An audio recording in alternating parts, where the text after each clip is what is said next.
So Mitchell Erickson is our community solar intern. He's with HECUA. He did a community solar survey and he's going to talk about the results. Yeah, so I'm a student at the University of Minnesota. Like Laura said, my name is Mitchell Erickson. I'm a senior studying applied economics and I'm doing a different learning, experiential learning semester program of HECUA. Part of that is this internship. So I put together this survey for a couple of different objectives. To identify the potential community solar market, gauge the interest of this. We're going to have the 500 kilowatt facilities are going to need one in the urban area and one in the rural. Kind of judge what people like to see, would like to see regarding in their community, and then also to collect contact information of potential subscribers. I'll click through. Okay. So I pulled out some of the data. We had over about 250, 270 maybe respondents at this point, which is, I think, pretty good. It's still a live survey. But I pulled out a couple of the graphs that I thought would be interesting. This top one is, would you be willing to pay more for a community solar garden to be located within your community versus a remote location away from your community? And you can see 57% said they would pay more. Of course, we didn't specify how much, but it does kind of gauge that there is a interest or some sort of people would like to see that. And then also this one here on the bottom is, would you be more interested in community solar if there was no upfront cost and your developer offered a pay-as-you-go subscription? And we don't know if this is something that we would be able to offer, but it is a possibility. However, most developers, I think, projects are all upfront costs, but it kind of makes sense because people want to limit the risk that they sink into their investment. Yeah, thanks.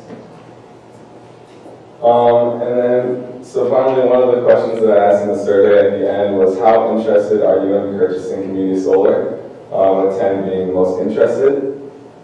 And this distribution over here is with the highest percentages at the top. And what I did was I took the people that said 10, 9, and 8, so those would be the very interested people, and I took all of their data and ran an analysis with age and various and household income. So this kind of gives us a profile of the people that are really interested and would like to subscribe. So you can see 67% male, and this was sent out to our email list of, I think there are, about 8,000 people.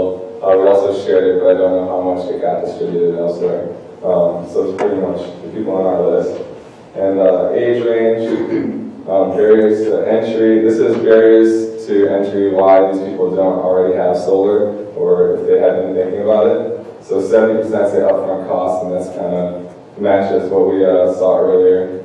Inadequate sunlight, physically not suitable, 23%. Hassle of dealing with installers and the installation, it's 18%, and 12% are renting for the other being on feeling low. You can see the household income over here on the right side as well. Yeah. You know where you have male and female there, is that, you said you took the top 3? Yeah, yep, I took the people that said 10, 9, or 8. And this is the information based on that. So, yep. How many of the, of 100% of people that surveyed, how many were male and how many were female?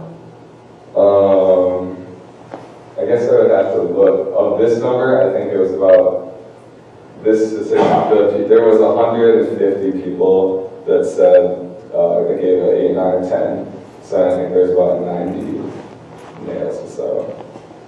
No, it's just like in correlation to how many people could have responded. I mean, how many females did that email and how many males? Like, does that match the overall demographic? Yeah. Actually, I think there was maybe 54 or so % male and like 46 female for the overall survey. Okay. So I guess, like males would be slightly more interested.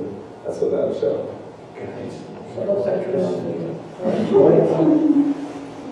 Yeah, is there any more questions? And we have all this data, and there's a couple other things that we looked at as well about how much they'd be willing to invest and whatnot, so that could be definitely shared.